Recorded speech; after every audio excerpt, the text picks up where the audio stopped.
히브리서에 나오는 유대인 그리스도인들을 보십시오.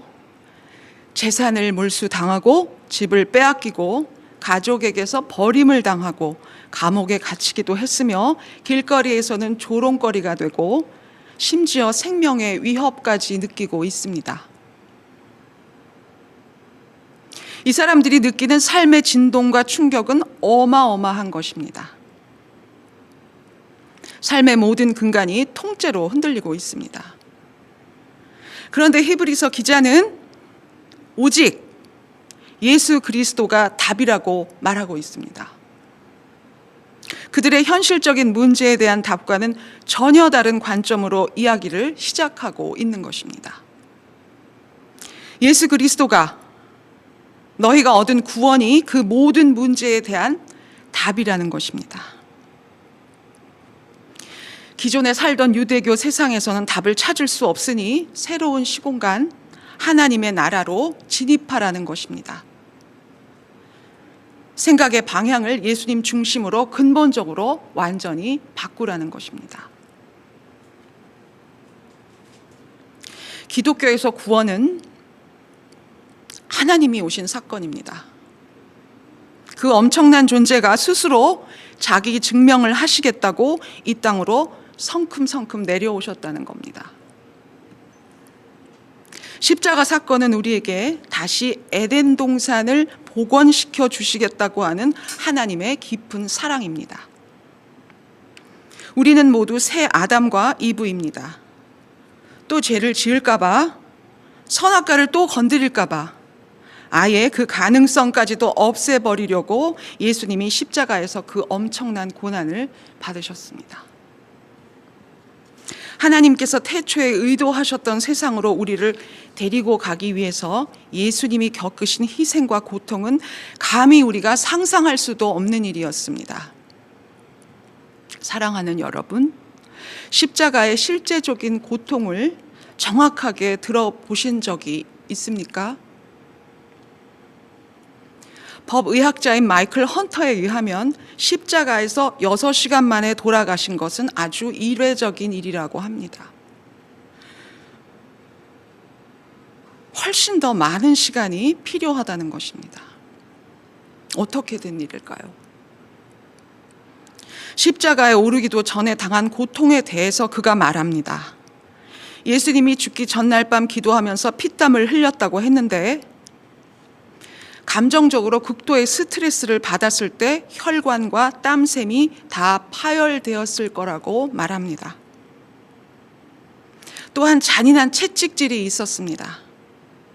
그들이 사용한 채찍은 플라그럼이라고 하는 것인데 가죽을 꼬아서 그 사이사이 나무로 만든 날카로운 조각 그리고 소뼈 조각을 함께 엮어 가장 큰 고통과 상처를 입힌다고 합니다. 헌터 박사는 플라그럼의 잔혹성을 동물의 사체에 실험했는데 그 자리에서 뼈가 다 부스러지고 장기가 다 파열되는 것을 보았다고 합니다. 그러한 상태에서 예수님은 그 무거운 십자가를 지고 3번이나 쓰러지는 과정에서 또한 두개골이 골절되고 갈비뼈가 부러지면서 매를 맞아 손상된 장기는 모두 파열되었을 거라고 합니다. 십자가에 오르기도 전에 이미 예수님의 몸이 너무도 끔찍한 상태에 있었다는 말입니다. 십자가의 고난으로 우리가 구원을 받았습니다. 한 번에 이루신 희생 제사입니다. 새로운 세상을 열기 위해 예수님이 당하신 그 고통을 생각하면 우리들의 혼란과 충격, 그 진동들은 아무것도 아닙니다. 이제 하나님의 새로운 세상, 그 경이로운 시공간으로 들어가서 주님을 만날 것을 히브리서 기자는 간곡히 권면합니다. 허망한 꿈에서 깨어나 새로운 세상으로 들어갑니다. 레위기의 성막은 예수님을 상징하는 것입니다. 너무 감사하게도 히브리서 기자는 마치 성막을 준비하듯이 꼼꼼하게 우리에게 예수님에 대해서 하나하나 설명하기 시작합니다. 예수님은 하나님의 선지자적 소리이시고 하나님의 아들, 만유의 상속자이시며 창조의 대행자이시고 인간으로서 나타나신 하나님의 영광, 하나님의 온전한 계시이시며 우주의 유지자이시고 하나님의 희생 제물이십니다. 1장 3절입니다. 이는 하나님의 영광의 광채시요 그 본체의 형상이시라. 그의 능력의 말씀으로 만물을 붙드시며 죄를 정결하게 하는 일을 하시고 높은 곳에 계신 지극히 크신 이의 우편에 앉으셨느니라. 하나님 영광의 광채라고 하십니다.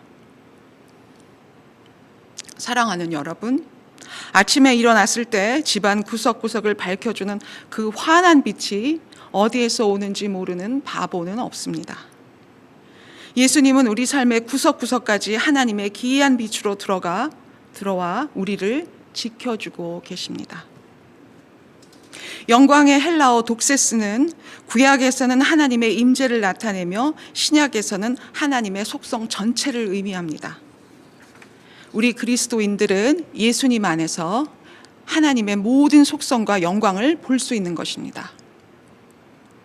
본체의 형상이시라는 말씀은 주님을 바라볼 때 하나님을 직접 거울로 바라보는 것이나 마찬가지라는 뜻입니다. 그분의 성품이 그대로 재현되어 또렷이 보인다는 것입니다.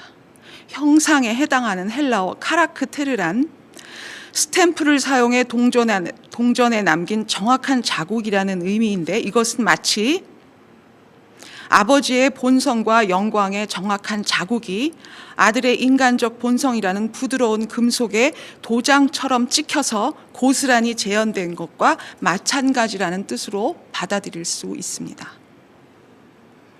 하나님은 오랫동안 선지자들을 통해서 자신의 모습을 담은 밑그림만 보냈는데 이제 자신의 정확한 모습을 우리에게 스스로 알려주셨다는 말입니다. 예수님은 죄를 완전히 최종적으로 해결한 분이고 지금은 하나님 오른편에서 다스리는 분이시고 천사들도 순복하여 경배하는 분이라고 설명하고 있습니다. 우리에게는 너무도 당연한 천사보다 우월한 예수님에 대해서 히브리서는 그 당위성을 1장에서 2장까지 계속해서 설명하고 있습니다. 그 이유는 당시 유대인은 인간과 하나님 사이의 무한한 거리의 깊이를 느끼면서 중보의 역할을 담당하는 존재들에게 희망을 걸고 오랜 시간 살아왔기 때문입니다. 그들의 역사에서 하나님은 위기의 순간마다 천사들을 보내셔서 당신의 뜻을 알리셨습니다. 1세기의 사람들은 예수님이 훌륭한 사람 이상이라는 사실을 너무나 잘 알고 있었지만 동시대의 유대인들 중 상당수는 그분의 신성을 인정하려고 하지 않았습니다. 십자가를 지신 예수님의 처절하고 인간적인 모습을 철저히 외면하고 싶었던 것은 아닐까요?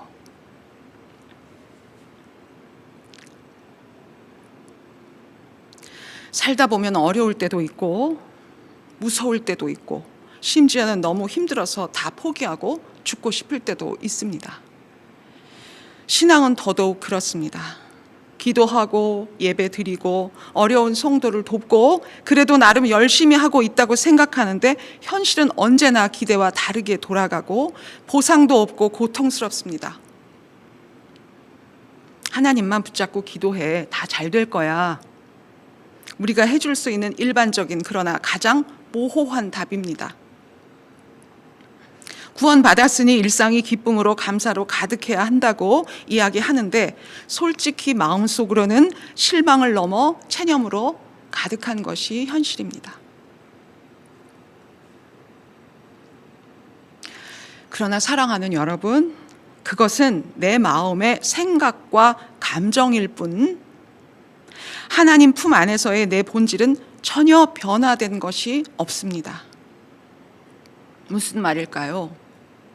하나님은 우리가 아무것도 아니어도 아무것도 안 해도 예뻐하십니다. 나의 존재만으로 기특해 하십니다.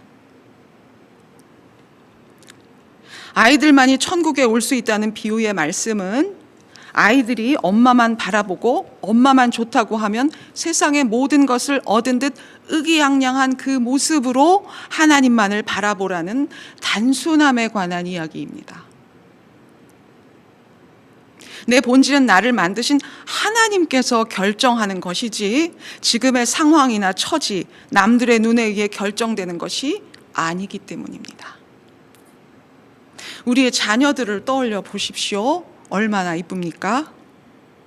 자는 것만 봐도 가슴이 쿵하고 떨어지면서 이상하게 가엾지 않습니까? 그냥 내 자식이라는 그것 하나로 충분히 감동입니다. 하나님의 마음도 그렇습니다. 내가 다 완성해 놓았단다. 아무 걱정하지 말고 에덴 동산으로 와서 나의 사랑하는 아들, 딸이 되어주길 바란다. 사실은 이것이 히브리서 전체에서 이야기하고 있는 본질입니다. 우리의 영혼에 하나님의 나라가 시작되었습니다. 태초에 에덴 동산처럼 하나님을 사랑하고 기쁘게 살 수 있다면 그러한 사람들이 모인 나라가 바로 하나님 나라의 시작입니다. 오늘 말씀 2장 14절에서 18절에는 사람들이 죽음을 다 두려워하고 있다고 했습니다. 사탄은 죽음이라는 이 마지막 순간을 가지고 이 세상 모든 영혼들을 위협합니다. 그러나 사탄은 도구에 불과합니다. 그럼 누가 우리에게 죽음을 허락했습니까? 하나님 아버지이십니다. 아니, 사랑이 많은 하나님 아버지가 어찌하여 우리에게 죽음을 주십니까? 하나님은 자신의 법에 따라서 우리에게 죽음을 보낼 수밖에 없었습니다. 분명히 우리 조상 아담을 만들었을 때 창세기 2장 16절 17절에 아담으로 하여금 이 에덴 동산에 있는 모든 종류의 과실들을 다 먹어도 되지만 선과 악을 알게 하는 나무에 열린 과일은 먹지 말라고, 먹으면 죽는다고 정확히 아담과 약속하셨습니다.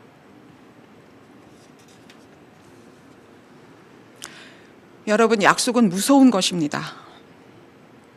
우리 세상의 법들도 사실은 다 약속에 관한 것들입니다. 선과 악을 알게 하는 나무에 달린 과일을 먹으면 죽게 될 거라고 분명히 말씀하셨습니다. 죽는다 말씀하신 것은 분명한 약속이고 모든 과일을 먹도록 허락하신 것은 복을 주시는 약속이었는데 아담은 신실하지 못했던 것입니다. 아담은 자기 아내가 그 열매를 먹었을 때 죽는다는 걸 뻔히 알면서도 자기도 그것을 먹었습니다. 그 순간 몸이 당장 늙어 죽은 게 아니라 영혼이 먼저 죽어버린 것입니다. 아담은 아들과 아버지처럼 하나님과 가까운 사이였는데 먹지 말라는 나무의 열매를 먹는 순간 마음으로 원수가 되어 영혼이 죽은 것과 마찬가지였습니다. 사랑의 하나님이시지만 우리에게 죽음을 주실 수밖에 없었습니다. 약속을 절대로 취소하실 수 없는 분이 하나님이시기 때문입니다. 그러나 사랑의 하나님은 우리가 너무 안타깝고 가여우셨을 것이고 그 사랑을 그대로 닮은 예수님은 우리의 벌을 대신 받겠다고 하셨습니다. 아버지, 제가 아담처럼 사람으로 가서 아담 대신에 아버지의 법을 다 지키면 큰 상을 주십시오. 저들이 영원히 죽지 않는 그 상을 주십시오. 누구든지 저를 하나님의 아들이라고 믿는 사람에겐 상으로 영원히 죽지 않게 해주십시오. 그것이 아버지와 아들의 약속이었습니다. 예수님의 죽음은 수많은 사람들의 죽은 목숨값을 다 가지고 있었습니다.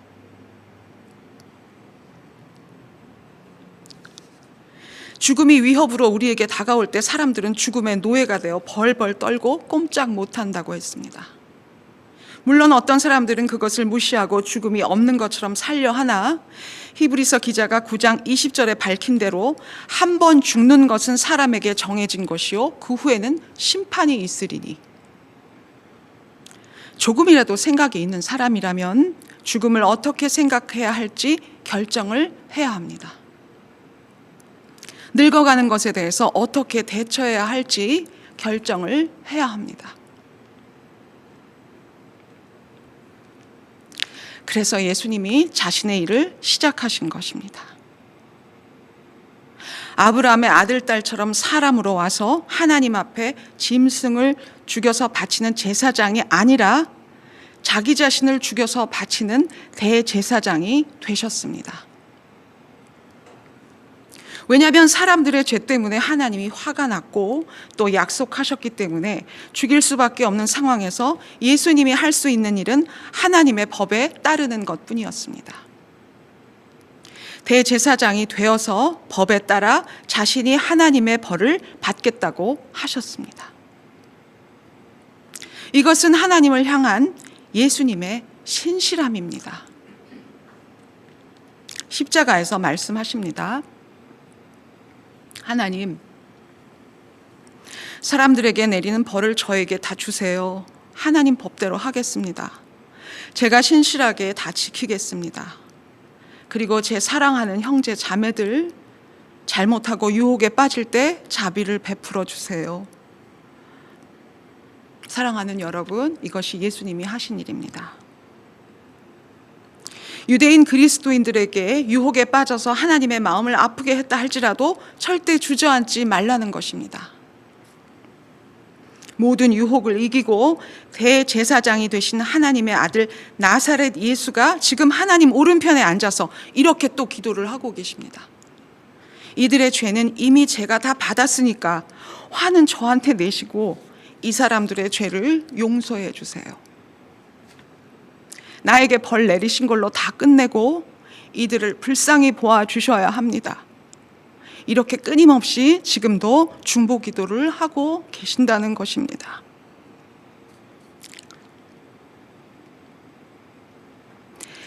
날마다 죽음의 공포가 다가오는 가운데 하루하루 살아갈 걱정까지 하고 있는 유대인 그리스도인들에게 이 말씀은 크게 위로가 되었습니다. 우리도 알아야 합니다. 우리가 혹시 넘어지더라도 자기 몸으로 하나님의 화를 풀어내었던 예수님이 하나님 아버지 오른편에 앉아서 나를 위하여 기도를 해주시는구나. 예수님은 아브라함의 후손으로 사람의 몸과 뼈와 살과 피로 고생과 유혹을 다 겪고 다 이겼기 때문에 우리가 넘어지더라도 예수님은 제가 저들의 입장을 너무나 잘 알아요. 저도 다 겪었거든요. 저들이 잘못한 것 이미 제가 벌을 다 받았으니 저 유혹의 어려운 자리에 있는 동생들을 용서해 주십시오. 오늘도 지금 하늘에서 그렇게 하고 계십니다. 이것이 히브리서 기자가 우리에게 주는 위로입니다. 7장 24절 25절 말씀입니다. 예수는 영원히 계심으로 그 제사장 직분도 갈리지 아니하느니라. 그러므로 자기를 힘입어 하나님께 나아가는 자들을 온전히 구원하실 수 있으니 이는 그가 항상 살아계셔서 그들을 위하여 간구하심이니라. 성경에는 죽음을 잠으로 비유한 경우를 찾아볼 수 있습니다. 우리는 하루를 마치고 그날의 모든 어려운 일을 마음으로 정리하며 편안히 쉴 때 잠을 잡니다. 몸이 아플 때도 회복하려고 깊은 잠을 잡니다. 잠보다 더 큰 안식은 없습니다. 우리 그리스도인들은 아버지 하나님의 사랑과 예수님의 사랑을 맛보았기 때문에 더 이상 죽음을 두려워할 필요가 없습니다. 우리는 죽지 않습니다. 우리는 죽는 게 아니라 하나님과 예수님 만나러 가족이 있는 곳에 가기 위해 잠이 드는 것뿐입니다. 우리는 예수님의 동생들이 되어서 사랑 많으신 아버지 하나님과 예수님의 가족이 되었습니다. 이제는 우리가 죽는 것이 약속을 어긴 벌이 아니라 하나님과 가족이 되어서 그분을 만나러 가기 위해 잠이 드는 순간이 죽음인 것입니다. 오늘 본문 말씀은 그것을 이야기합니다. 누구든지 저를 믿는 사람을 하나님이 다 아들, 딸로 만들면 가족이 얼마나 불어납니까? 나는 동생이 많을수록 좋아요. 예수님이 말씀하십니다. 모든 사람이 나의 형제 자매가 되고 하나님의 아들, 딸이 되고 가족이 많아져서 너무 기뻐요. 이것이 주님의 마음이고 아버지 하나님의 마음입니다. 2장 11절 말씀입니다. 거룩하게 하시는 이와 거룩하게 함을 입은 자들이 다 한 근원에서 난지라. 그러므로 형제라 부르시기를 부끄러워하지 아니하시고. 거룩하게 하시는 이는 예수님을 말하고 거룩하게 함을 입은 자들은 우리들을 말하는데, 놀랍게도 우리와 예수님이 한 근원에서 나왔다고 말하고 있습니다. 다 한 근원에서 난지라. 여기서 하나에 해당하는 헬라어 헤노스는 하나님을 가리키는 말입니다. 다 하나님으로부터 예수님과 우리가 나왔다는 말입니다. 예수님과 우리들은 하나님의 은혜에 뿌리를 둔 영적 가족 관계라는 것입니다. 자신이 누구인지 정확히 아는 사람이 하나님 나라와 그의 의를 구할 수 있는 것입니다. 사랑하는 여러분, 우리가 도대체 무엇이간데 하나님의 새로운 시공간으로 초대를 받고 예수님의 동생이 되어 우리를 영적인 가족으로 만들어 주신다고 합니다. 그런데 자격도 없고 한없이 덜 떨어진 우리 입장에서 그것을 받아들이는 것만 해도 그 과정이 쉽겠습니까? 예수님과 현실 사이에서 우리가 그토록 힘든 것은 당연한 것입니다. 그 힘든 과정 속에서 언젠가는 세상도 나도 간데없고 선명하게 사랑의 주님만 보일 것입니다. 극단적인 상황에 처해야만 우리는 자신의 보잘것없는 존재를 분명하게 볼 수 있습니다.